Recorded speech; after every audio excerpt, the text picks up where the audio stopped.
बिस्मिल्लाहिर्रहमानिर्रहीम। एक बार फिर से आप लोगों का स्वागत है।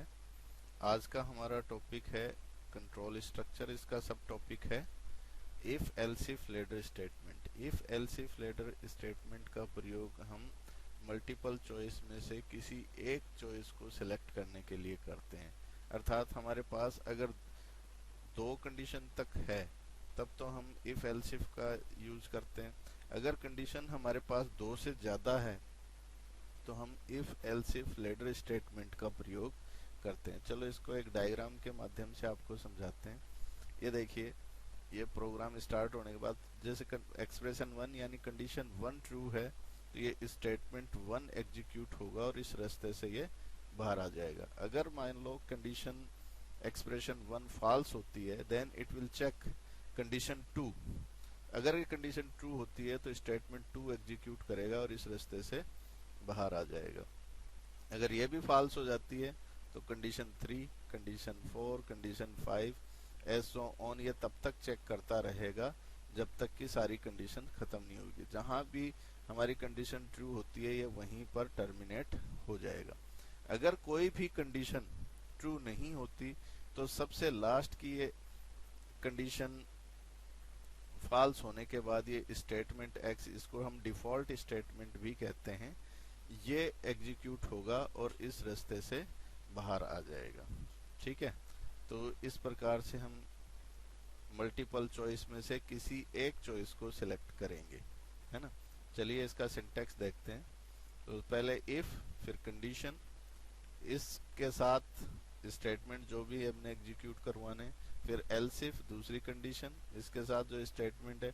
इसी तरह से हम एल्स इफ लगा के कंडीशंस लिखते जाएंगे जितनी हमें जरूरत है। और लास्ट के अंदर जब हमारी सारी कंडीशन खत्म हो जाए तो हम सिंपल एल्स लिखेंगे और एल्स के बाद हम एक स्टेटमेंट लिखेंगे। अर्थात ये स्टेटमेंट डिफॉल्ट स्टेटमेंट होगा। जब कोई भी कंडीशन ट्रू नहीं होगी तो ये स्टेटमेंट एग्जीक्यूट होगा, अदरवाइज नहीं होगा। ये आप देखिए एक एग्जांपल की सहायता से। सपोज ये हमने लिया एक डे, सप्ताह के 7 दिन हम 1 to 7 एंटर करवाते हैं। अगर डे की वैल्यू 1 है तो हम डिस्प्ले कराएं संडे, अगर 2 है तो डिस्प्ले कराएं मंडे, 3 है तो डिस्प्ले कराएं ट्यूसडे। इसी तरह से हम सैटरडे तक पहुंच जाए। अगर 1 से 7 के बीच में आप इनपुट नहीं करते हो, कुछ और इनपुट डालते हो, तो डिफॉल्ट स्टेटमेंट में ये आपको इनवैलिड चॉइस दिखाए। तो ये इफ एल्स लेडर का हमने एक एग्जांपल देखा। तो चलिए आपको इसका हम एक लाइव डेमोन्स्ट्रेशन करके C++ में यही प्रोग्राम है वो दिखाते हैं। चलिए C++ चालू कीजिए।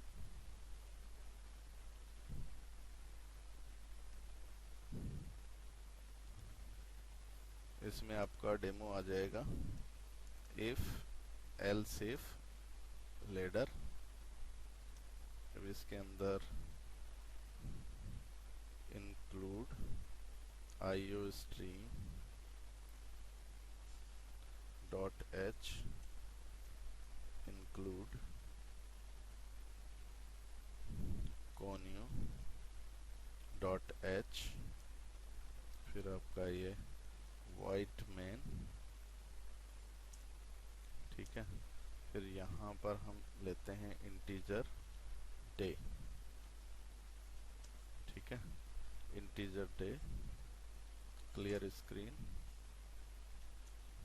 क्लियर स्क्रीन के बाद हम एक मैसेज टाइप करवाएंगे और उसमें डे को इंटर करेंगे, इंटर डे, और ब्रैकेट के अंदर डायरेक्शन भी दे देते हैं कि भाई इसमें आपने 1 से 7 तक का डे ही इंटर करना है चॉइस। ठीक है, फिर भी अगर कोई गलती करता है तो करता। ओके, ये डायरेक्शन हो गया और इसके बाद ये सी इन डे हो गया। अब हम इसको इफ एल्सिफ लेडर स्टेटमेंट की सहायता से करेंगे। If day is equal to 1, अगर डे 1 है तो हम सिंपल एक मैसेज एग्जीक्यूट करवाएंगे और संडे, सपोज SUNDAY संडे। ठीक है जी।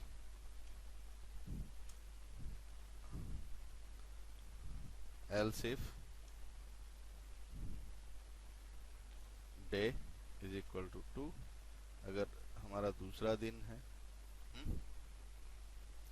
तो हम इसको मैसेज टाइप करवा देंगे मंडे।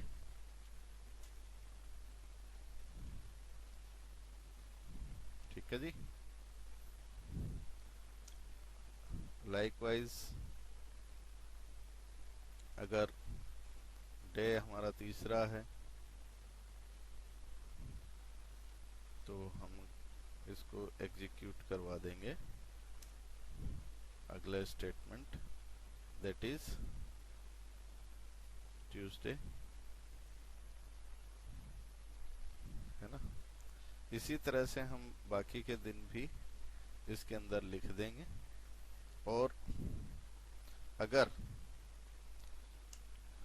ये लिख देंगे, अभी मैं यहीं छोड़ रहा हूँ इस प्रोग्राम को, आप अपने बाकी का अपने खुद से पूरा कीजिएगा। एल्स स्टेटमेंट के अंदर सपोज मैं दे देता हूँ इसके अंदर इनवैलिड चॉइस। ठीक है,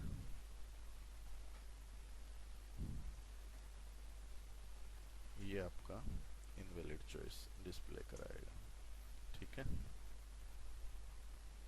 ये आप पूरा कर लीजिएगा, इसको 7 के 7 डेज दीजिएगा। मैं जस्ट ये आप लोगों को समझा रहा हूँ।